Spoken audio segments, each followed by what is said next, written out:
प्रगति पथ के इस चैनल में आप सभी का स्वागत है। जैसा कि आप सबको विदित है, प्रत्येक प्रतियोगिता परीक्षा में हिंदी विषय का पेपर आता है, लेकिन हिंदी विषय की व्याकरण को बेसिक से सीखना आवश्यक है। इसी के अंतर्गत आज हम वर्णमाला से अपनी विषय वस्तु को प्रारंभ करेंगे। जैसा कि हम सभी जानते हैं, वर्णमाला प्रत्येक भाषा की अपनी एक वर्णमाला है। उसी वर्णमाला के अंतर्गत हम भाषा की विषय वस्तु और उसकी लिपि को सीखते हैं। तो वर्णमाला के अंतर्गत बहुत सारे विद्यार्थी ये ध्यान नहीं रखते हैं कि वास्तव में हमें वर्णों का स्ट्रक्चर या उनकी आकृति क्या है, वर्णों का उच्चारण क्या है, उसी से वे आगे की विषय वस्तु, संधि, समास, प्रत्यय, उपसर्ग सीख पाएंगे। अगर हमने वर्णों की सही व्यवस्था या उनके उच्चारण स्थल को नहीं समझा तो शब्द शुद्धि हो, वाक्य शुद्धि हो या व्याकरण की कोई भी विषय वस्तु हो, हम उसे अच्छे से नहीं समझ पाएंगे। तो आज हम इस कक्षा के अंतर्गत वर्णमाला के संबंध में अध्ययन करेंगे कि वास्तव में वर्ण क्या है, वर्ण की विषय वस्तु क्या है। जैसा कि आप सभी को विदित है कि वर्ण जैसे हम उच्चारित करते हैं वैसे ही बोले जाते हैं, जैसे बोले जाते हैं वैसे ही सुने जाते हैं, और जो सुना जाता है वही लिखा जाता है, और जो लिखा जाता है वही हम देखते हैं। तो जो दिख रहा है, हिंदी वर्णमाला ऐसी लिपि है जिसे देवनागरिक लिपि कहा जाता है।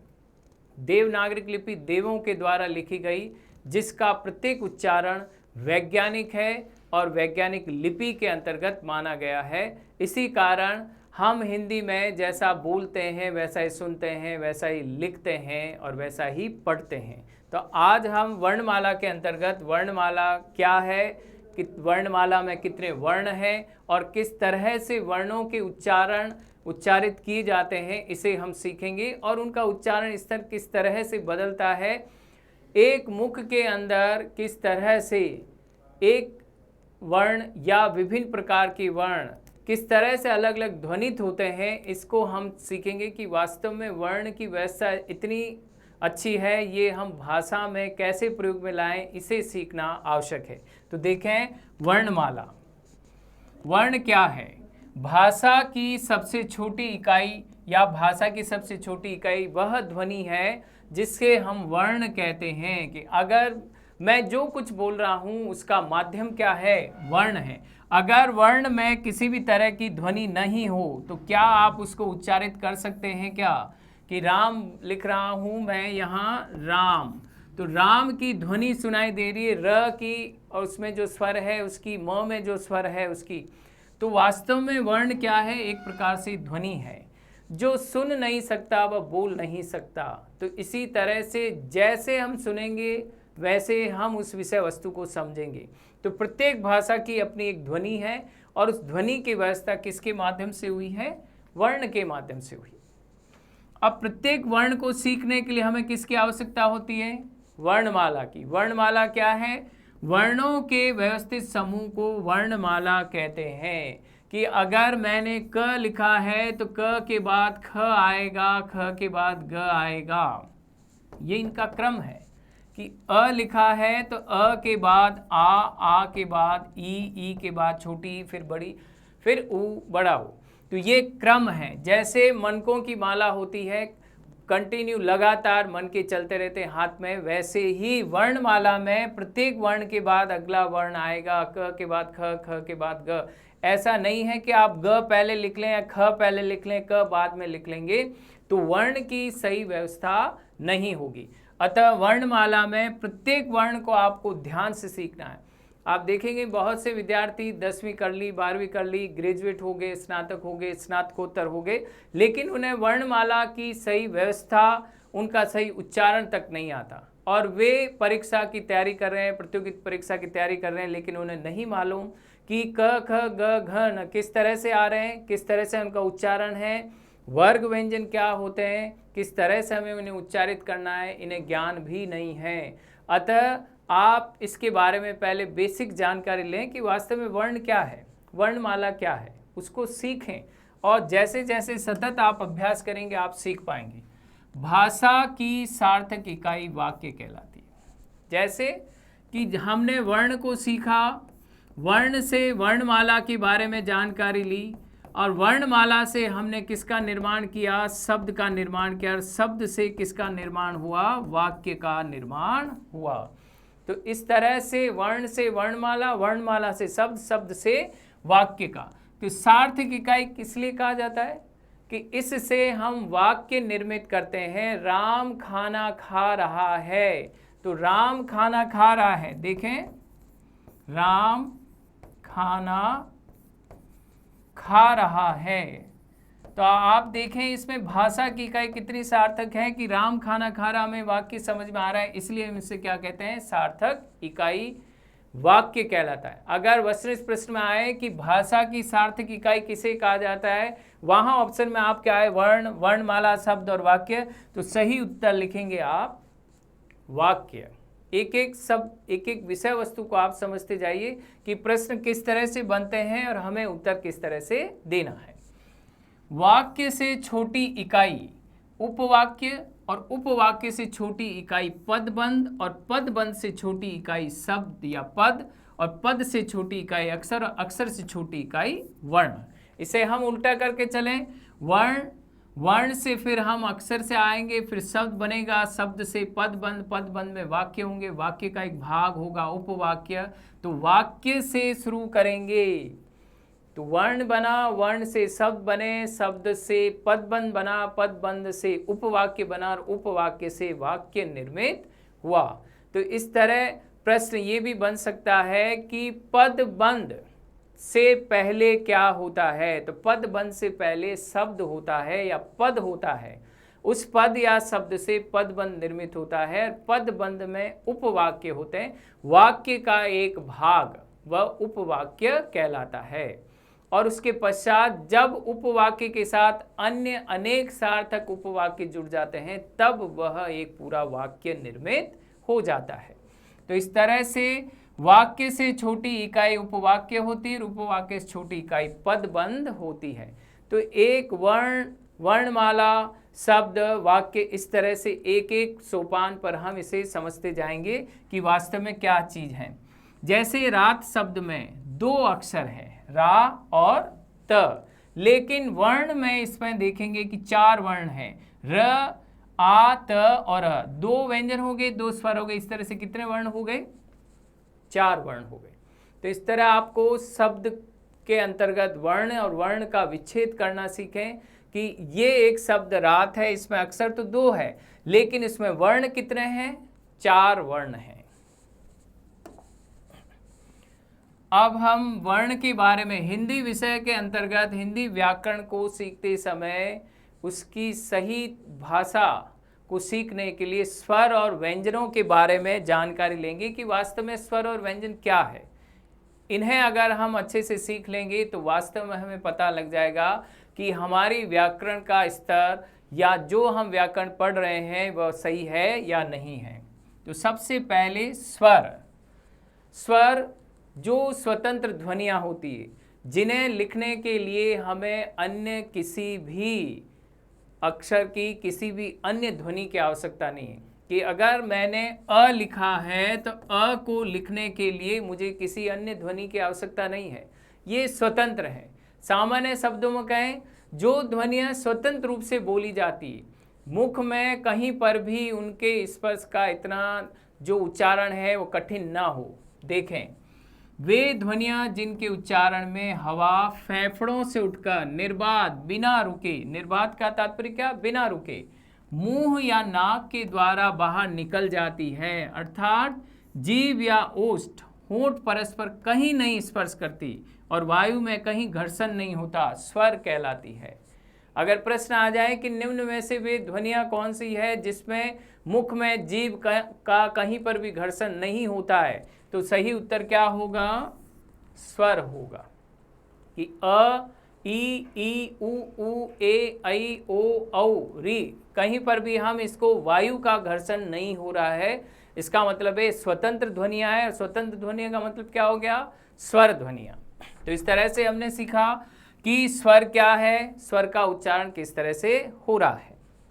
अब स्वरों के भेद, मुख के अनुसार, होठ के अनुसार, उच्चारण के अनुसार, जो भी उच्चारण स्थान है उसके अनुसार स्वरों के विभिन्न भेद हैं। कि हम जीभ से उच्चारण जरूर कर रहे हैं, लेकिन जीभ में किस भाग से उच्चारित कर रहे हैं, किस तरह से उच्चारित कर रहे हैं, ये आना आवश्यक है। तो अब हम इसके माध्यम से सीखेंगे कि केवल स्वर अ, आ, ई, ऊ उच्चारित जरूर हो रहे हैं, लेकिन मुख से हो रहे हैं, मुख के किस भाग से हो रहे हैं, उच्चारण स्थल क्या है, ये हम जानेंगे। तो देखें यहाँ इस चित्र के माध्यम से हम सीखेंगे कि जीभ का, देखें जीभ के 3 भाग हैं, अग्रभाग, मध्य भाग और पश्च भाग। तो अग्रभाग और मध्य भाग, ये जो भाग आ रहे हैं वो किसके माध्यम से आ रहे हैं, ये आप देखें, ये अग्र हो गया, मध्य हो गया, पश्च। जब भी जीभ उच्चारित होती है तो स्वरों का अपना अलग अलग उच्चारण स्थल होता है। ई, ए, आई कहाँ से उच्चारित होंगे, अग्रभाग से। मध्य भाग देखें अ, प्रश्न आए निम्न में से कौन सा स्वर मध्य भाग से उच्चारित होता है, तो सही उत्तर लिखेंगे कि अ वह स्वर है जो जीभ के मध्य भाग से उच्चारित होता है।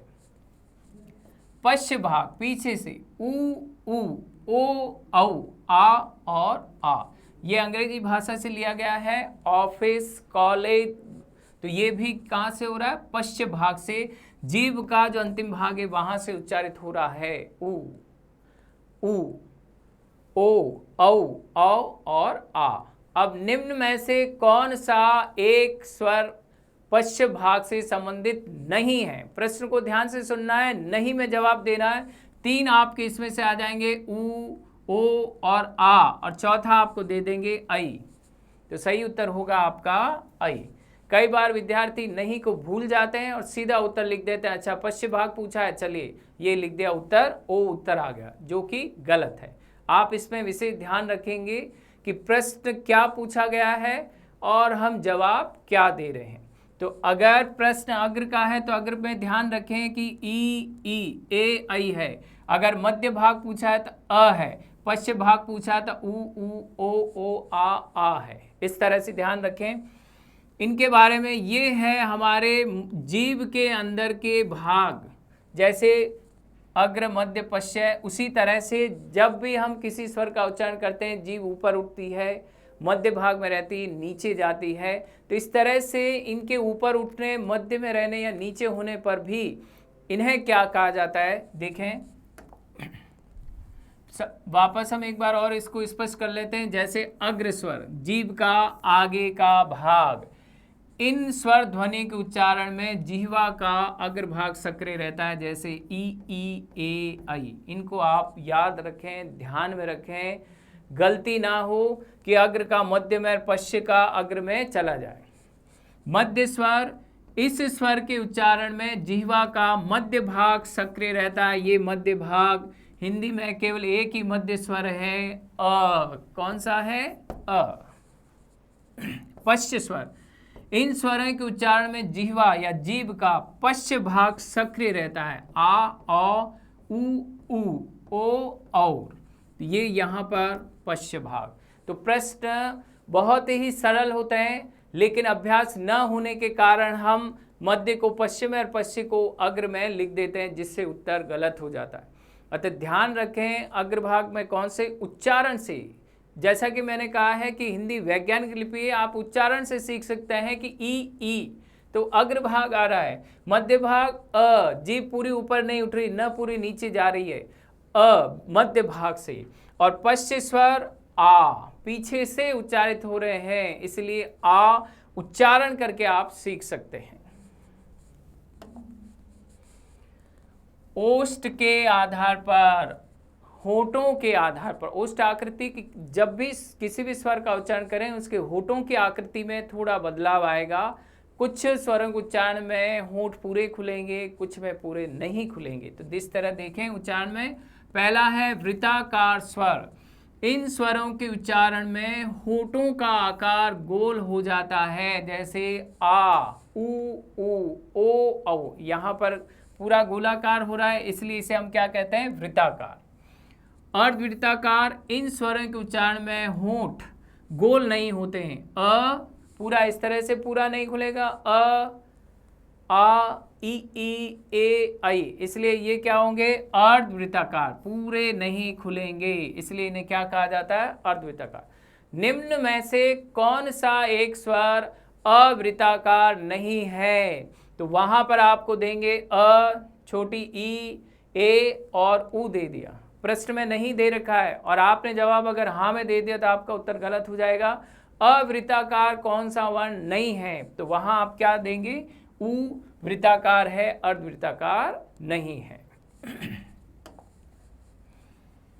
मुखाकृति के आधार पर कि मुख के अंदर आकृति किस तरह से होती है, जीभ का अग्रभाग, मध्य भाग, पश्च भाग मुख में किस तरह से उच्चारित होता है उस पर देखें। समृद्ध स्वर, सीधे तौर पर हम इसे कहेंगे कि जीभ में जब जीभ मुख के अंदर अग्रभाग ऊपर की तेजी से उठता है उसे हम समृद्ध कहते हैं, और जब पूरा ऊपर न उठकर जीभ नीचे की तरफ थोड़ी रहती है उसे अर्ध समृद्ध कहा जाता है। तो देखें, जब जीवा का बृहद भाग, आगे का भाग स्वरों के उच्चारण के लिए अधिकतम ऊंचाई पर होता है तो मुख रंध्र समृद्ध बंद हो जाता है।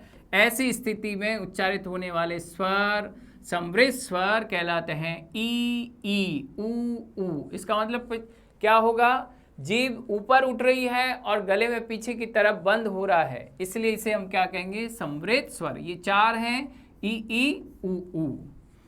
अर्ध समृद्ध, जब जीभ पूरी ऊपर नहीं उठे, उच्चारण के समय जब जीभ या जिह्वा ऊंचाई समृद्ध की तुलना में कम रहती है, अर्ध समृद्ध होते हैं। जैसे हमने उच्चारित किया ई, ये है ए, ये हमने किया ई, ये क्या ओ। तो ये अधिक ऊंचाई पर जा रहे हैं, ये कम ऊंचाई पर जा रहे हैं, तो अधिक ऊंचाई पर स्पर्श करने के कारण समृद्ध, और अधिक ऊंचाई पर नहीं जाकर समृद्ध से कम नीचे की तरफ थोड़े रहे तो वो क्या हो जाएंगे? अर्ध समृद्ध स्वर। विवृत स्वर, विवृत का अर्थ होता है अधिक खुला हुआ। सीधा प्रश्न आ जाए कि विवृत का शाब्दिक अर्थ है अधिक खुला हुआ। देखें, जब मुख सर्वाधिक खुला हुआ होता है तब विवृत स्वर का उच्चारण होता है आ। मुख अधिक खुला रहता है, इसलिए इसे क्या कहते हैं? विवृत स्वर। एकमात्र आ है। अर्ध विवृत स्वर, जब मुख विवृत स्वर से कम खुला हुआ अर्थात अर्ध समृद्ध से अधिक खुला हुआ होता है तब अर्ध विवृत स्वरों का उच्चारण होता है। अ, आ, ए, ऐ और औ। ये चार वर्ण अर्ध समृद्ध के, केवल आ विवृत स्वर के। तो आप ध्यान रखें, चार चीजें हमने इसमें पढ़ी है, समृद्ध, अर्ध समृद्ध, विवृत, अर्ध विवृत। इन चारों के अलग अलग स्वर हैं, चारों के आधार पर प्रश्न अलग अलग बनते हैं। कौन सा समृद्ध है, कौन सा अर्ध समृद्ध है, कौन सा विवृत है, कौन सा अविवृत। निम्न में से कौन सा एक विवृत स्वर है? अ, आ, ई या ए? तो सही उत्तर है आ विवृत स्वर है। तो ये इस तरह के प्रश्न बनेंगे। और प्रश्न आप देखें, बहुत से प्रश्न प्रत्येक भाग से आएंगे, वर्णमाला से भी बहुत से प्रश्न आते हैं प्रत्येक प्रतियोगिता परीक्षा में। तो आपको इन प्रश्नों को ध्यान से समझना है, क्या पूछा गया है, प्रश्न की प्रकृति क्या है। अगर आप प्रश्न की प्रकृति सही नहीं समझे तो आपका उत्तर सही नहीं होगा। आपको आ रहा है, आपको पता है समृद्ध क्या, विवृत क्या, अर्ध विवृत क्या, लेकिन प्रश्न को समझकर आपने उत्तर नहीं लिखा तो आपका उत्तर गलत हो जाएगा और जो कुछ सीखा है वो किसी काम का नहीं रहेगा। अतः विषय वस्तु को पढ़ने के अलावा उसे समझना भी आवश्यक है कि प्रश्न किस तरह से हल करें। प्रश्नों को हल करना, प्रश्नों की भाषा को समझना अत्यंत आवश्यक है। आपने पूरा कोर्स कर लिया, अच्छे से समझ लिया, लेकिन आपने अगर उसमें प्रश्नों की प्रकृति को नहीं समझा तो आपका ज्ञान या जो कुछ आपने सीखा है वह किसी काम का नहीं रहेगा। अब देखें, अगला है उच्चारण के आधार पर हम किस तरह से करेंगे। देखें, ह्रस्व स्वर, ह्रस्व का अर्थ होता है लघु, कि जिन स्वरों का हम उच्चारण करते हैं तब जिनकी ध्वनि बहुत धीमी आती है, कम आवाज बाहर आती है, जिन स्वरों के उच्चारण में कम समय लगता है। दूसरे शब्द हम क्या कह सकते हैं? कम समय लगता है। कि किसी भी शब्द पर, जैसे सामान्यतः प्रश्न कई बार विद्यार्थी पूछते हैं, सर मात्रा क्या है, किसी पर छोटी, किसी पे बड़ी, किसी बड़ा हो, तो मात्रा का वास्तव में शाब्दिक अर्थ क्या है? तो मात्रा का शाब्दिक अर्थ है जब भी आप किसी शब्द को उच्चारित करते हैं, उसको उच्चारित करने में जो समय लगता है उसे हम मात्रा कहते हैं। ये समय अधिक भी हो सकता है, ये समय कम भी हो सकता है। तो ये कम और अधिक का कारण है लघु स्वर, दीर्घ स्वर। अगर लघु स्वर है तो उच्चारण में कम समय लगेगा, अगर दीर्घ स्वर है तो उच्चारण करने में अधिक समय लगे। तो आप उच्चारण सही रखेंगे तो अच्छे से आपको पता लग जाएगा कि वास्तव में ये दीर्घ स्वर है या लघु स्वर है। तो देखें, तो इनमें कम समय लग रहा है, अ, ई, उ, तो इसका मतलब क्या हुआ, लघु स्वर या ह्रस्व स्वर। अनुनासिक स्वर इसी के अंतर्गत आते हैं। देखिए, जिन स्वर के उच्चारण में हवा मुंह के साथ नाक से निकलती है, अ, आ, ई आदि, ये इसके साथ ही हम पढ़ते जा रहे हैं, इसको अलग से भी हम समझ सकते हैं। इसके बाद घोषत्व के आधार पर इसके अंतर्गत हम दीर्घ स्वर भी ले सकते हैं, ह्रस्व स्वर और एक दीर्घ स्वर। दीर्घ स्वर का अर्थ है उच्चारण में अधिक समय लगे, उच्चारण में अधिक समय लगता है। तो उच्चारण में अधिक समय लगता है तो वहां पर अ की जगह क्या आ जाएगा, आ, छोटी की जगह बड़ी, ई, उ, ए, आई, ये इस तरह से इनके उच्चारण में अधिक समय लग रहा है। अ, ई, उ और री, इनमें उच्चारण में कम समय लगता है, इसलिए कम समय, इसलिए रिच या लघु, दीर्घ, जिनका उच्चारण करने में अधिक समय लगता है, जिसे हम गुरु भी कहते हैं, दीर्घ या गुरु, जिन्हें हम गुरु भी कहते हैं। घोषत्व, घोषत्व का अर्थ होता है ध्वनि या अधिक आवाज के साथ जिन्हें हम उच्चारित करते हैं। घोष का अर्थ है स्वर तंत्र में श्वास का कंपन, और स्वर तंत्र में जब कंपन होता है तो सघोष ध्वनियां उत्पन्न होती है। सभी स्वर सघोष ध्वनियां हैं। ये प्रश्न ध्यान रखना, स्वर क्या है। कई बार प्रश्न पूछा गया है, निम्न में से स्वर है घोष, अघोष, कि घोष का मतलब क्या है, ध्वनि, आवाज। तो ये सघोष है, अघोष है, या इनमें से कोई नहीं है। तो सही उत्तर है सभी स्वर सघोष है। ये हर बार प्रश्न बनता है और प्रत्येक प्रतियोगिता परीक्षा जिसमें वर्णमाला टॉपिक है उसमें ये प्रश्न जरूर आता है, निम्न में से स्वर घोष के आधार पर क्या है, घोष है, अघोष है, सघोष है, या इनमें से कोई नहीं। तो सही उत्तर आप लिखेंगे सभी स्वर सघोष ध्वनियां कहलाते हैं। सघोष का अर्थ क्या है, ध्वनि के साथ।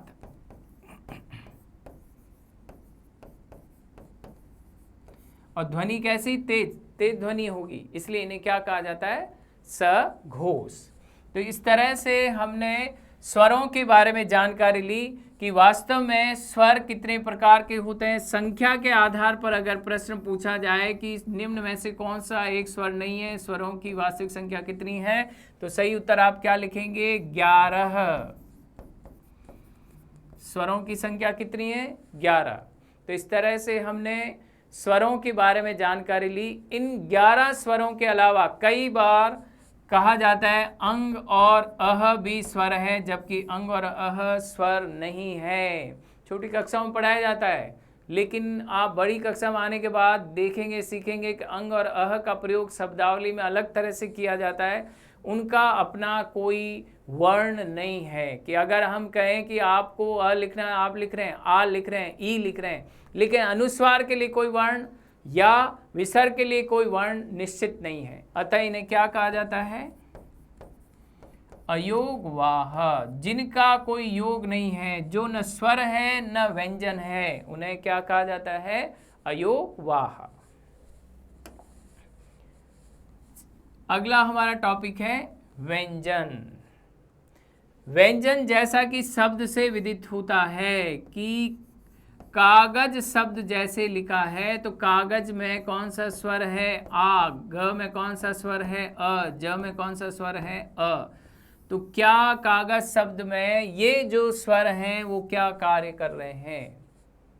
शब्द से ज्ञात होता है कि क अपने आप में अकेला नहीं है, ग अपने आप में अकेला नहीं है, उसे अन्य कोई वर्ण की आवश्यकता है। अर्थात कि व्यंजन स्वरों की सहायता से बोले या लिखे जाते हैं। तो इस तरह से हम इन्हें क्या कहेंगे कि क में आ स्वर है, ग में अस्वर है, ज में अस्वर है, तो ये क, ग और ज तभी बोले जाएंगे जब इसमें स्वर सम्मिलित हों। अगर स्वर सम्मिलित नहीं होगा वह व्यंजन निर्मित नहीं होगा। तो देखें यहाँ व्यंजन स्वर की सहायता से बोले जाने वाले वर्ण व्यंजन कहलाते हैं। प्रत्येक व्यंजन के उच्चारण में अ स्वर मिला होता है। प्रश्न आ जाए कि प्रत्येक व्यंजन के उच्चारण में कौन सा स्वर मिला रहता है हमेशा। क लिख रहा हूं हमेशा, क ख ग लिख रहे हैं, ये व्यंजन है, लेकिन सब में कौन सा स्वर है? अ स्वर है, हमेशा अ स्वर होगा तभी वह व्यंजन कहलाएगा। अ के बिना व्यंजन का उच्चारण संभव नहीं है। परंपरागत रूप से व्यंजनों की संख्या 33 मानी जाती है। कितनी मानी जाती है? 33 मानी जाती है। और द्विगुण व्यंजन ड और ढ जिनके नीचे आप देखें बिंदी है को जोड़ देने पर इनकी संख्या कितनी हो जाती है? 35 हो जाती है। अगर प्रश्न आ जाए कि वास्तविक रूप से व्यंजनों की संख्या कितनी है तो आप क्या लिखेंगे? 33 होती है। कई बार बहुत ही साधारण प्रश्न पूछ लिया जाता है कि निम्न में से व्यंजनों के कितने प्रकार हैं या निम्न में से व्यंजनों की संख्या कितनी है, तो वहां आप लिखेंगे 33 मानी गई है। व्यंजनों का वर्गीकरण। अब हम 33 व्यंजन पढ़ रहे हैं, लेकिन उसमें से कौन सा व्यंजन किस भाग के अंतर्गत आता है व्यंजन का, वो व्यंजन की वर्गीकरण से हमें पता चलेगा। तो देखें, सबसे पहले स्पर्श व्यंजन। स्पर्श व्यंजन से ही ज्ञात हो रहा शब्द से कि मुख के अंदर जिह्वा या जीभ मुख के किसी न किसी भाग को स्पर्श करेगी, इसी कारण इसका नाम स्पर्श व्यंजन रखा गया है। कई जगह इसको स्पर्श संघर्षी या वर्ग व्यंजन भी कहा गया है। जिन व्यंजनों का उच्चारण करते समय हवा फेफड़ों से निकलती है, आप कोई भी व्यंजन उच्चारण करेंगे हवा फेफड़ों से निकलेगी, पर मुंह के किसी स्थान विशेष, क्या कह रहे हैं कि इस व्यंजन मुख के अंदर से उच्चारित हो रहा है, फेफड़ों से हवा बाहर निकल रही है, लेकिन उच्चारण करते समय वह जीभ मुख में कंठ से या तालु से या मूर्धा से या दांत से या होंठ से कहीं न कहीं वह हवा स्पर्श करेगी जीभ के साथ। तो वो जीभ जो कंठ, तालु, मूर्धा, दंत, ओष्ठ कहीं न कहीं स्पर्श कर रही है, तो इसका मतलब स्पर्श करने के कारण उसे क्या कहते हैं? स्पर्श व्यंजन। कि अगर कोई विद्यार्थी कहे कि सर प को बिना होठों उच्चारित किया जा सकता है, तो नहीं किया जा सकता। प ओष्ठ व्यंजन है, होठों के माध्यम से ही उच्चारित होंगे, जैसा कि बताया गया है और हमेशा से माना गया है कि हिंदी वर्णमाला एक वैज्ञानिक लिपि है। इसके प्रत्येक वर्ण का उच्चारण मुख में निश्चित है कि प का उच्चारण होठों से ही होगा तो होठों से ही होगा, क का उच्चारण गले से कंठ से होगा तो कंठ से ही होगा। आप क का उच्चारण होठों से नहीं कर सकते, प का उच्चारण आप कंठ से नहीं कर सकते। तो इस कारण से इसे वैज्ञानिक लिपि कहा गया है। प्रत्येक वर्ण मुख में उसके निश्चित स्थान से उच्चारित होगा। आप जब उच्चारित करेंगे तो आपको ज्ञात हो जाएगा कि वास्तव में वैज्ञानिक लिपि है और प्रत्येक वर्ण का उच्चारण मुख में निश्चित है, चाहे वह स्वर है चाहे वह व्यंजन है। कि स्वर उच्चारित कर रहे हैं अ आ, तो ये कंठ से उच्चारित हो रहा है, ई तालु से उच्चारित हो रहे हैं। देखें, सबसे पहले हम देखेंगे स्पर्श व्यंजन या वर्ग व्यंजन का स्थान किस तरह से किस तरह उच्चारित होता है। सबसे पहले आप देखेंगे वर्ग कौन सा है? कंठ गले से, तालु तालव्य माने तालु से, मुंह के अंदर जीभ के ऊपर के भाग को तालु या तालव्य कहा जाता है। मूर्धा का अर्थ है जीभ जब इससे संबंधित वर्ण का उच्चारण करेंगे तब गले पर दबाव पड़ेगा, जीभ अंदर की तरफ खींचेगी, इसलिए इसे मूर्धा। दंत का अर्थ है दांत, जीभ ऊपर के दांतों को पीछे की तरफ से पिछले भाग से स्पर्श करेगी। और ओष्ठ जैसा कि सबको पता है विदित है, होठों से उच्चारित होंगे। इसके अलावा इनका उच्चारण स्थल भी मुख में पहला वर्ग, दूसरा वर्ग, तीसरा वर्ग, चौथा वर्ग, पांचवा वर्ग। तो पहला देखें, पहला दूसरा अघोष, अघोष का घोष का अर्थ होता है ध्वनि, अघोष का अर्थ होता है बहुत कम ध्वनि या बिना ध्वनि के, बहुत धीमी आवाज आएगी। सघोष आवाज के साथ तेजी से। तो पहला दूसरा अघोष, तीसरा चौथा पांचवा वर्ग सघोष। प्रश्न आ जाए कि चौथा वर्ग घोष के आधार पर क्या है, तो हम लिखेंगे सघोष। पहला वर्ग किस घोष के आधार पर, अघोष। तो घोष माने ध्वनि, और प्राण का अर्थ होता है हवा या वायु। प्रत्येक वर्ण का उच्चारण करेंगे, मुख से वायु या हवा बाहर जरूर आती है, जैसे फेफड़ों से खिंचती है। तो जिन वर्णों को उच्चारण करने पर ध्वनि कम बाहर आती है उसे अल्प प्राण कहा जाता है, और जिन वर्णों का उच्चारण करने पर, व्यंजन उच्चारण करने पर हवा तेजी से बाहर आती है उसे महाप्राण कहा जाता है। यहाँ आप देखेंगे कि अघोष अल्प प्राण है, लेकिन नासिक्य लिखा गया है। नासिक्य का मतलब होता है नाक से उच्चारित होंगे। वर्ग व्यंजन या स्पर्श व्यंजन के अंतिम वर्ण, जिसे पंचमा अक्षर, 5 अंक है, 5 वर्ग है, इसलिए पंचमा अक्षर कहते हैं, और पंचमा अक्षर का उच्चारण अनुस्वार के रूप में भी होता है। तो पहला कंठ देखें, उच्चारण कंठ, ये वर्ग है, ये उच्चारण स्थल ध्यान रखना। प्रश्न वर्ग के समझ में आए तो कंठे तालव्य मूर्धन्य दंत ओष्ठ, उच्चारण के आधार पर आए तो कंठ तालु मूर्धा दंत और ओष्ठ। देखें, आप इसको हाथ लगाकर आगे भी देख सकते हैं। क, आप देखें ध्वनि कम आ रही है, और अल्प प्राण हवा भी बाहर कम आ रही है, तो प्राण मने हवा। क, ख, ख करते ही देखें हवा तेजी से बाहर आ रही है और आवाज धीमी है, लेकिन हवा तेज है, तो अल्प प्राण। तो क, ख, ग, घ, ण, च। अब देखें, क कंठ से इन सब का उच्चारण गले से हो रहा है, जीभ कहीं स्पर्श नहीं हो रही।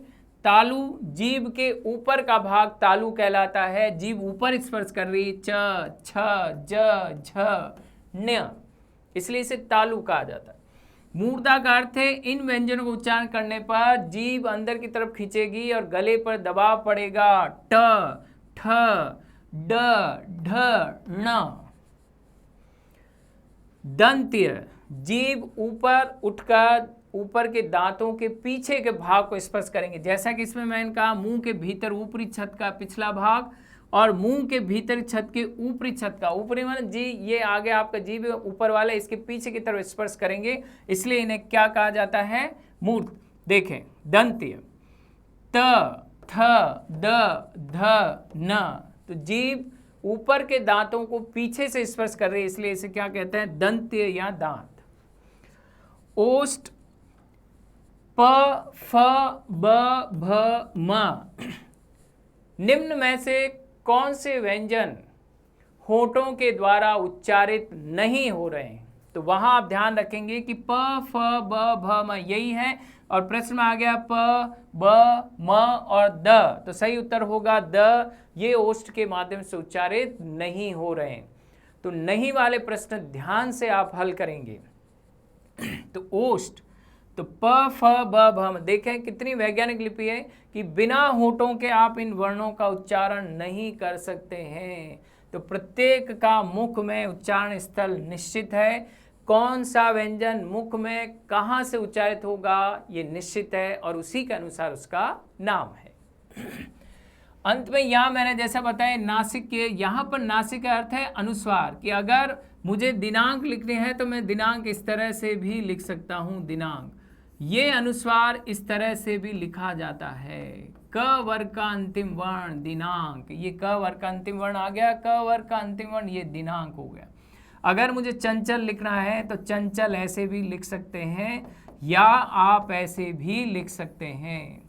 तो ये अनुस्वार देखें वर्ण बदल गया यहाँ पर, तो इन्हें अंतिम वर्ण पंचमा अक्षर को नासिक्य या अनुस्वार भी कहा जाता है। इन्हें हम वर्ण में भी लिख सकते हैं और इन्हें हम अनुस्वार के रूप में भी लिख सकते हैं। नोट क्या है देखें, घोषत्व क्या है। घोष का अर्थ होता है स्वर तंत्रियों में ध्वनियों का कंपन, कि किस कोई भी व्यंजन या स्वर आप उच्चारित करेंगे गले के तंत्रियों में कंपन होगा। ये दो तरह से होता है, अघोष और सघोष। अघोष का अर्थ होता है जिनके उच्चारण में करते समय व्यंजनों का कंपन कम होता है, धीमी आवाज आती। सघोष का अर्थ है आवाज तेजी से आती है, कंपन बहुत तेजी से होता है। तो पहला वर्ग और दूसरा वर्ग अघोष कहलाता है, और तीसरा चौथा पांचवा वर्ग सघोष कहलाता है। तो यहाँ देखें परिभाषा सीख सकते हैं हम, जिन ध्वनि के उच्चारण में स्वर तंत्रों में कंपन ना हो, बहुत ही धीमा, क ख, फिर ग घ न, तेजी से आवाज। तो जिन ध्वनियों के उच्चारण में स्वर तंत्रों में कंपन हो, प्रत्येक वर्ग का तीसरा, चौथा और पांचवा व्यंजन आए। तीसरा वर्ग ग ज ड द ब, तो ग ज ड द ब तीसरा, ऊपर से नीचे की तरफ जाएंगे तो तीसरा वर्ग की जितने भी व्यंजन है वे सभी क्या कहलाएंगे? सघोष। तो संख्या के आधार पर प्रश्न आ सकता है, निम्न में से किसका क्रम घोष के आधार पर सही है? अघोष पहला तीसरा, अघोष पहला चौथा, अघोष एक और दो। तो सही उत्तर है पहला और दूसरा। तो इस तरह से आपको क्रम भी ध्यान रखना है, पहला दूसरा अघोष, तीसरा चौथा पांचवा सघोष। अगर प्राण के आधार पर प्रश्न आ जाए तो पहला तीसरा पांचवा प्राण के आधार पर क्या है और दूसरा चौथा प्राण के आधार पर क्या है, ये आपको अच्छे से समझना, ध्यान रखना है। ये देखें, पहला तीसरा पांचवा अल्पप्राण, दूसरा चौथा महाप्राण। तो महाप्राण का अर्थ क्या है? तेज आवाज, और जिसमें आवाज कम आ रही है इसका मतलब वो क्या हो गया? अल्प प्राण। प्राणत्व के आधार पर, प्राण का मतलब क्या होता है? हवा या वायु। कि किसी भी व्यंजन का उच्चारण करेंगे उस व्यंजन के उच्चारण में हवा जरूर बाहर निकलेगी। तो हवा जब बाहर आ रही है तो हम ये देखेंगे कि वह हवा धीमे आ रही है, तेजी से आ रही है। यहां प्राण का अर्थ हवा से, सीधा प्रश्न भी बन सकता है कि प्राण का शाब्दिक अर्थ क्या है, तो वहां आप वायु या हवा को सही करेंगे। अल्प प्राण, अल्प माने धीमा या कम। जिन व्यंजनों के उच्चारण में मुख से कम हवा निकले, अर्थात प्रत्येक वर्ग का पहला, तीसरा या पांचवा व्यंजन अल्प प्राण होता है। महाप्राण, तेजी से आवाज बाहर निकले।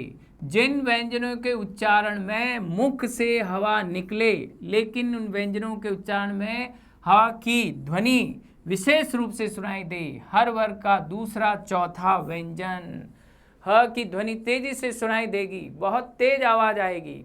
जैसे हम क बोल रहे हैं, क कम आ रही है, ख बोलते ही हवा तेजी से बाहर आएगी। इसलिए दूसरे चौथे वर्ग के वर्णों को महाप्राण कहा गया है, पहले तीसरे पांचवें वर्ग को अल्प प्राण कहा गया। तो अतः प्राण का शाब्दिक अर्थ है हवा। दो तरह से व्यंजनों उच्चारण होता है, एक अल्प प्राण और दूसरा महाप्राण। अल्प का अर्थ है जिन व्यंजनों को उच्चारण करने पर हवा मुख से कम बाहर आती है, नहीं के बराबर आती है, और महाप्राण जिनका उच्चारण करने पर वायु तेजी से बाहर आती है, उन्हें महाप्राण कहा जाता है। तो दूसरा चौथा वर्ग महाप्राण, पहला तीसरा पांचवा वर्ग अल्प प्राण। ये पहला हमारा भाग था जिसके अंतर्गत हमने सीखा कि 33 प्रकार के व्यंजन में पहले 25 व्यंजन वर्ग व्यंजन या स्पर्श संघर्षी व्यंजन कहलाते हैं। दूसरा व्यंजन का भाग है अंतःस्थ व्यंजन। अंतःस्थ का अर्थ है कि ये वे व्यंजन हैं जो वर्णमाला के अंतर्गत कभी स्वर कभी व्यंजन के मध्य उच्चारित होते हैं, और इन्हें अंतःस्थ व्यंजन, और जो कारण है उसके कहने का वह है परंपरागत वर्णमाला। कि पारंपरिक वर्णमाला में जिस तरह से हम उच्चारित करते हैं कि कभी ये हो जाता है, कभी यह हो जाता है, कभी ई आ जाता है, कभी यह आ जाता है, तो इनको वर्णमाला के मध्य उच्चारित होने के कारण अंतःस्थ कहा जाता है। कि जिन वर्णों का उच्चारण पारंपरिक वर्णमाला अर्थात स्वर एवं व्यंजनों के बीच में स्थित हो उन्हें हम अंतःस्थ व्यंजन कहते हैं। कौन कौन से देखें? य, र, ल और व, ये चार। प्रश्न आए कि निम्न में से कौन सा एक अंतःस्थ व्यंजन नहीं है, तो ध्यान रखना य, र, ल, व है, वहाँ य, र, ल, ह आ जाए, य, र, ल और ह दे दिया तो ह अंतःस्थ नहीं है। कई विद्यार्थी रटने में ह को अंतःस्थ मान लेते हैं, जो कि आपका उत्तर गलत होगा। तो रटे नहीं, ध्यान से उच्चारित करके देखें कि यह तालु से उच्चारित होता है, यह उच्चारण करें, यह, तो यह तालु से उच्चारित हो रहा है। वर्तस्य रात, देखें वर्तस्य दंत और मसूढ़ा, कई विद्यार्थी मसूड़ा बोलते हैं, मसूड़ा नहीं होता, मसूढ़ा सही शब्द, शुद्ध शब्द। वर्तनी क्या है? मसूढ़ा। तो वर्तस्य दंत और मसूड़ा, ओष्ठ देखें यहाँ पर रात, तो र में इसको क्या कहा, लिखा मैंने शब्द रात। तो रात में र का उच्चारण करने पर र मुख के दोनों तरफ के मसूढ़ा जो है वहां से स्पर्श हो रहा है। ये भी ल वर्तस्य है, दंत प्लस मसूढ़ा। दंतोष्ट व का उच्चारण करने पर वह, जैसे वह शब्द है तो वह का उच्चारण करने पर देखें ऊपर के जो दांत हैं वो नीचे के होठ को पकड़ते हैं, वह, इसलिए इसको अधर कहा जाता है। आप कहेंगे अधर, होठ, होठ अधर माने निचला जो होठ होता है उसे अधर कहा जाता है। तो निचला होठ और ऊपर के दांत, वह, वे, वहाँ, इस तरह से, वहाँ नहीं वहाँ। तो इस तरह ये दंतोष्ट, दंत प्लस ओष्ठ। वहाँ अगर प्रश्न आए कि दंतोष्ट का शाब्दिक अर्थ क्या है, ऊपर के दांत और निचला होठ क्या कहलाता है, दंतोष्ट। अंतःस्थ 4 व्यंजन। अब निम्न में से कौन सा सघोष अल्पप्राण है? प्रश्न इस तरह से भी आ जाएंगे। तो स्पर्श व्यंजन में भी सघोष अल्पप्राण है और अंतःस्थ में भी सघोष अल्पप्राण है। तो उसके सघोष अल्पप्राण, अंतःस्थ के सघोष अल्पप्राण, इनको भी सम्मिलित करके प्रश्न का उत्तर देना है। तो य र ल व सघोष आवाज के साथ लेकिन हवा कम आएगी, उसे अल्पप्राण कहा जाता है। तो इस तरह से हमने इन 4 व्यंजनों के बारे में जानकारी ली। अंतःस्थ य है, र है, ल है, व है। ध्यान रखना है कि घोष प्राण के आधार पर आने पर हमें स्पर्श वाले भी सम्मिलित करने हैं। अगर तालु, वर्तस्य या दंतोष पर आए तब भी हमें ध्यान रखना है कि निम्न में से कौन सा एक तालु से उच्चारित नहीं होता। वर्ग व्यंजन का दूसरा वर्ग भी तालु से उच्चारित होता है, उन्हें भी सम्मिलित करें और यह को भी सम्मिलित करके फिर प्रश्न का उत्तर देवें। कुछ समझने या नोट करने वाली बात है वो ध्यान रखें। क्या है? य और व अर्ध स्वर है। अर्ध स्वर क्यों कहा जाता है? क्योंकि ये ध्वनियाँ कभी स्वर और कभी व्यंजन में होती है। जैसे हमने लिखा नहीं, कई बार हम लिख देते हैं नहीं, इस तरह से ये भी लिखते हैं और ये भी लिखते हैं, कभी स्वर के रूप में कभी व्यंजन के रूप में। अतः स्वर और व्यंजन के मध्य उच्चारित होने के कारण अंतःस्थ भी कहा जाता है। निम्न में से कौन सा एक अर्ध स्वर है? य और वह अर्ध स्वर कहलाते हैं। तो ऑप्शन में अगर आपके वस्तुनिष्ठ में य उत्तर आ रहा है तो य लिखेंगे, व आ रहा है तो व लिखेंगे। इसके अलावा कोई आप अर्ध स्वर न माने। र लुंठित, जिसके उच्चारण में जीभ तालु से लुढ़क कर स्पर्श करे, तालु से ऊपर से, जैसे राम, रात, फुर, जीभ फड़फड़ाएगी। तो लुढ़कना या फड़फड़ाना ही क्या कहलाता है? लुंठित कहलाता है। अतः र क्या है? लुंठित व्यंजन है। रगड़ेगा, लुंठित होगा, लुढ़केगा, इसलिए इसे लुंठित कहा गया है। ल पार्श्विक, जिसके उच्चारण में हवा जीभ के पास या बगल से निकलती है। लाल, लहू, लोग, लाम, लश्कर। तो लोग, लाल, इस तरह से देखें। ल का उच्चारण मुख के अंदर के दोनों भागों को स्पर्श करके बाहर आते। पार्श्व का मतलब हो तो दोनों हिस्सों से, इसलिए इसे पार्श्विक भी कहा जाता है। इसका उच्चारण स्थल भी अलग, जैसा कि मैंने यहाँ स्लाइड में बताया। ल वर्तस्य वर्ग और उच्चारण दंत या मसूड़ा, सघोष अल्पप्राण। इसके अलावा अन्य नाम इसका क्या है? पार्श्विक। उष्म संघर्षी, अर्थात कि ये वे व्यंजन हैं जिनका उच्चारण करने पर मुख से उष्मा तेजी से बाहर आती है, इसलिए इसे उष्म संघर्षी कहा गया है। जिन व्यंजनों का उच्चारण करते समय वायु मुख में किसी स्थान विशेष पर घर्षण या रगड़ खाकर निकले, उष्मा या गर्मी पैदा करे, ठीक है, तो वो क्या कहलाता है? उष्म व्यंजन। कैसे? श, ये ध्यान रखें, परीक्षा में कई बार प्रश्न आए कि स का सही क्रम क्या है? स, श, स या श, स, श या श, श, श या इनमें से कोई नहीं। तो स का क्रम क्या है ये भी ध्यान रखें, उच्चारण क्या, वर्ग क्या है ये देखें, वर्ग। इसका उच्चारण करने पर, इस स का उच्चारण करने पर तालु, जीभ को जैसे शक्कर, शंकर। देखें, जीभ मुंह के ऊपर के भाग को स्पर्श करे, तालु को स्पर्श करे, शक्कर, शंकर, इसलिए इसे तालव्य या तालु कहा जाता है। श का उच्चारण करने पर मूर्धा, जीभ अंदर की तरफ मुड़ेगी, गले पर दबाव पड़ेगा, पोष,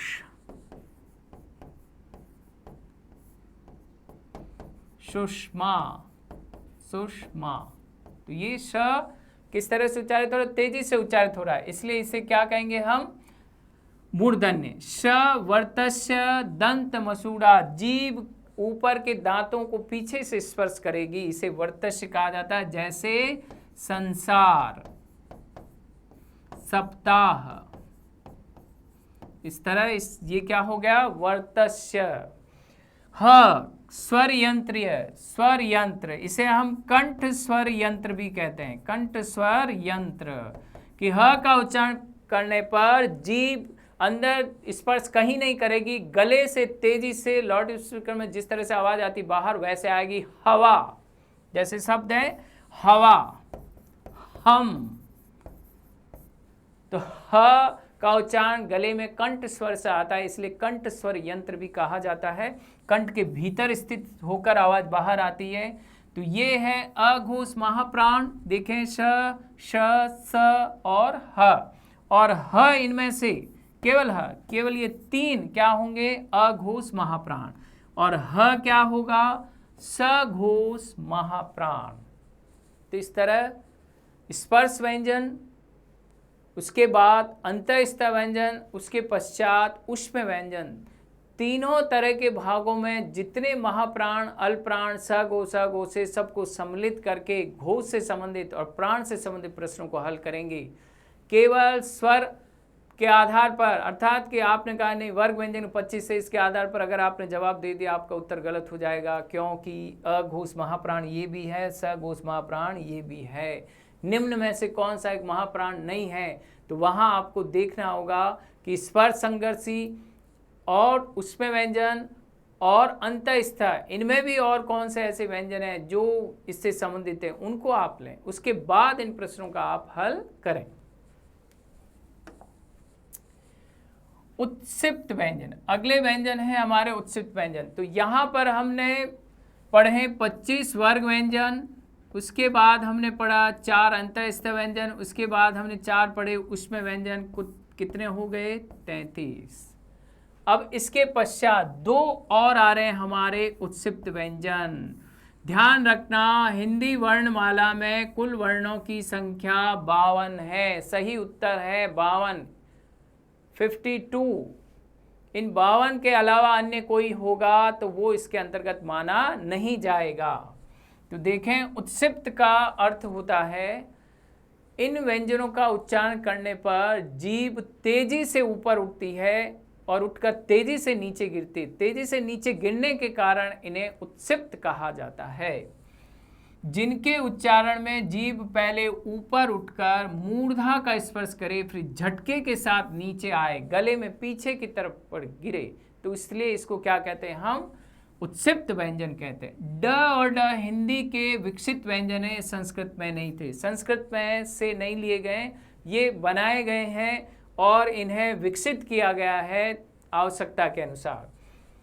इन्हें क्या कहा गया है, देखें, एक ड और ढ आप पढ़ते हैं, ड और ढ जिसके नीचे बिंदी नहीं है, ये क्या है, वर्ग व्यंजन या स्पर्श व्यंजन है, ध्यान रखना, ड और ढ इनके नीचे बिंदी है, इसलिए उत्सिप्त कहा जाता है। द्विगुणित, मूर्धन्य है, सघोष अल्पप्राण है, ढ मूर्धन्य, सघोष महाप्राण है। तो अतः इन सब को ध्यान में रखना है, कितने महाप्राण है, कितने अल्पप्राण है, कितने सघोष है, कितने अघोष है, उन सब को ध्यान में रखकर आप अपने प्रश्न को समझकर उसका उत्तर लिखेंगे कि महाप्राण से संबंधित उत्तर है, अल्पप्राण से है, सघोष से है या अघोष से। ड और ढ, तो जैसे आप शब्द लिखते हैं सड़क, तो सड़क में आप देखेंगे कि नीचे बिंदी आ रही है, सड़क, तो ये ड तेजी से नीचे गिरता है, तेजी से नीचे गिरने के कारण इसको हम क्या कहते हैं, सड़क। तो यहाँ इसके गिरने के कारण ये विशेष रूप से आप ध्यान रखेंगे कि जब भी बिंदी लगे इसको पास में रखें, दूर ना रखें। तो सड़क, सड़क, तो ड तेजी से नीचे गिर रहा है, इस कारण से इसे हम क्या कहेंगे, उत्सिप्त व्यंजन। जैसे ढूंढना, जैसे शब्द आ गया ढूंढना, ढूंढना, तो यहां आप देखेंगे ढूंढ, ढ के नीचे देखें बिंदी है, तो इसका मतलब है तेजी से जीभ नीचे गिर रहे, ढूंढना। ढक्कन, ढक्कन में तेजी से बोल रहे, लेकिन ढूंढना, इसलिए इसे क्या कहेंगे, उत्सिप्त व्यंजन, कि जीभ ऊपर उठकर तेजी से नीचे गिर रही है, इस कारण से ये उत्सिप्त व्यंजन कहलाते हैं। तो यहां हम देखेंगे 33 और 2 कितने हो गए, 35 व्यंजन।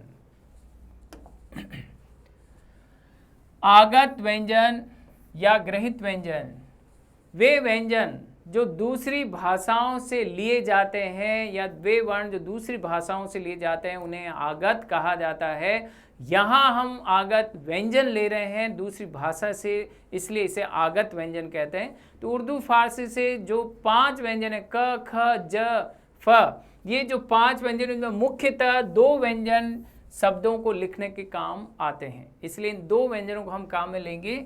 उसमें संघर्षी वर्तस्य स घोष प्राण, उसमें संघर्षी दंतोष्ट अघोष महाप्राण, ये कहलाते हैं आगत होने के कारण। जैसे इज्जत, जैसे शब्द लिखा है मैंने इज्जत, तो यहाँ पर ये जो बिंदी लगी नीचे, इसे हम क्या कहते हैं उर्दू फारसी में, नुक्ता, कि इसका उच्चारण आप रगड़ेंगे, इज्जत नहीं होता, इज्जत। तो नुक्ता लगने के कारण ज को रगड़ उत्पन्न होती है, इस कारण से इसे हम क्या कहते हैं, उसमें संघर्षी वर्तस्य। फ, लिफाफा, लिफाफा नहीं होता, लिफाफा, दोनों के नीचे नुक्ता आएगा, दोनों फ के नीचे नुक्ता आएगा। उर्दू फारसी से उसमें संघर्षी दंतोस, तो लिफाफा, लिफाफा नहीं। तो इस तरह इज्जत, तो रगड़ खाने के कारण, संघर्ष होने के कारण इसे, इन दोनों को उसमें संघर्षी कहा जाता है।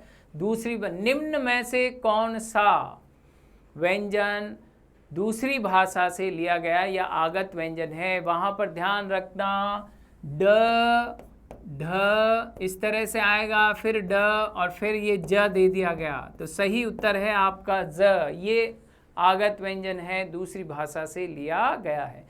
तो इस तरह से 35 और 2 और हो गए हमारे 37। अगला है अयोगवाह, जिसे हम कहते हैं, सामान्य जानकारी के बता रहे हैं, अनुस्वार या विसर्ग।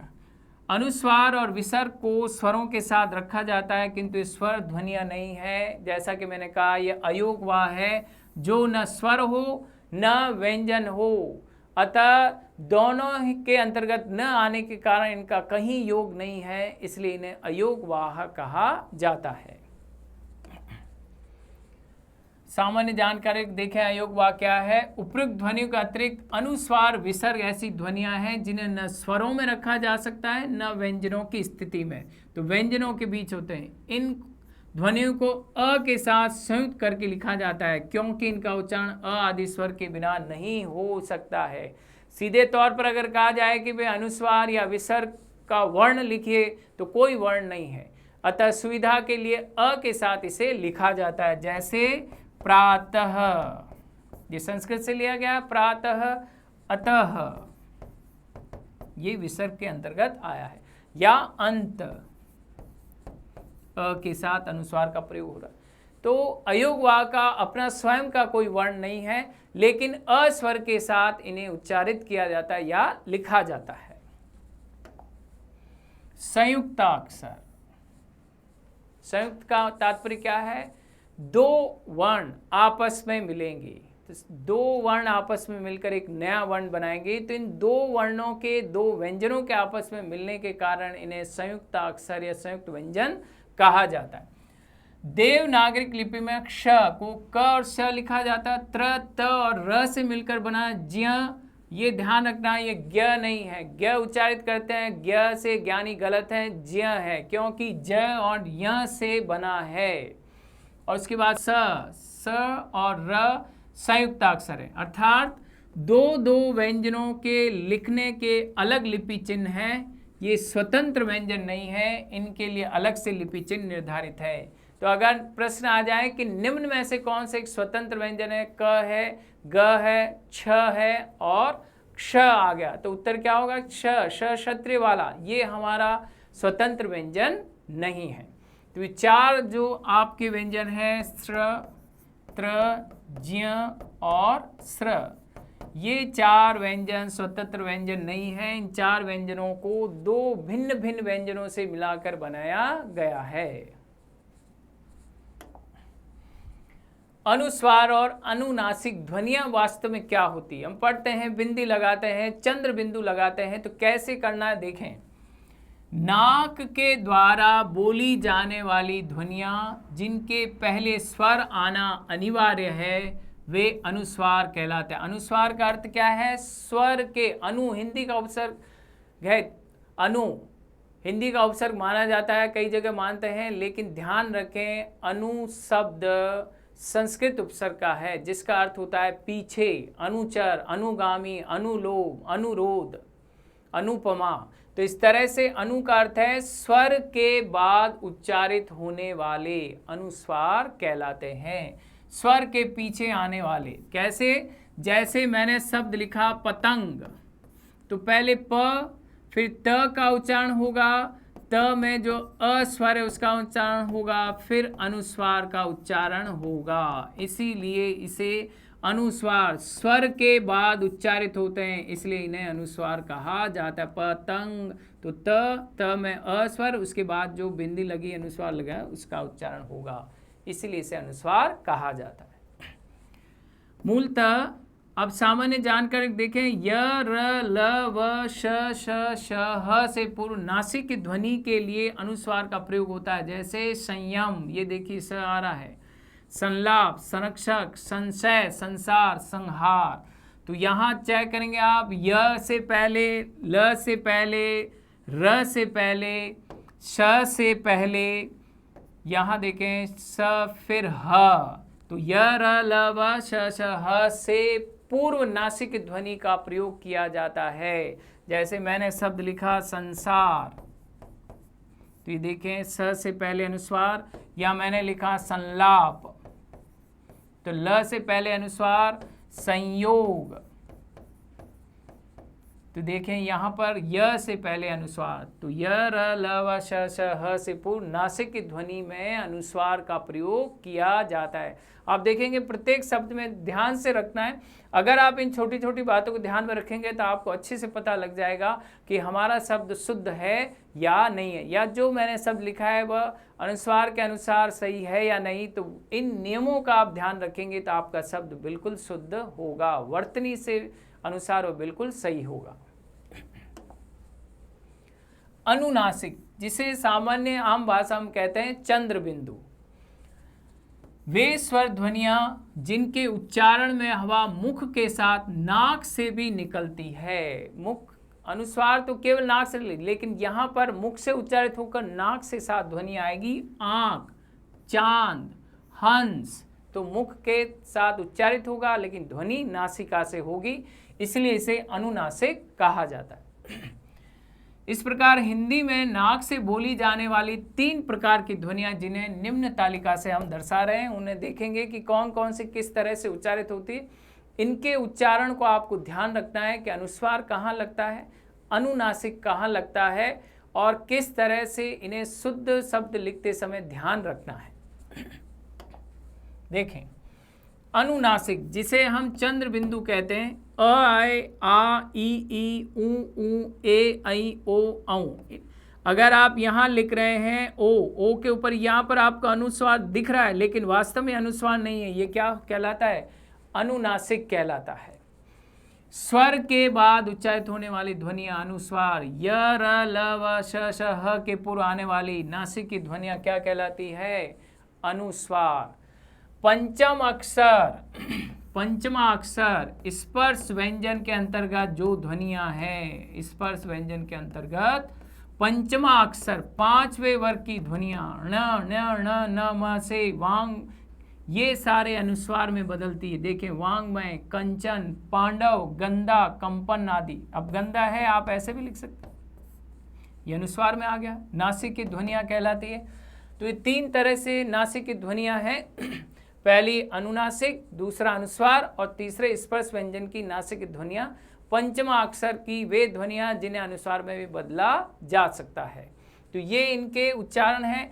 ध्यान रखें किस तरह, कहाँ पर अनुस्वार, कहाँ पर अनुनासिक का प्रयोग होगा और किस तरह से शुद्ध शब्द लिखते समय हमें ध्यान रखना है कि यहाँ हम अनुस्वार लगा रहे हैं अनुनासिक, तो वो आपको नियम ध्यान रहेगा कि ये व्यंजन अगर किसी शब्द में आ रहे हैं तो उसके आगे अनुस्वार का प्रयोग होता है। यहाँ पर इन स्वरों के साथ हमेशा अनुनासिक का किस तरह से प्रयोग करना है, इसका ये तरीका है।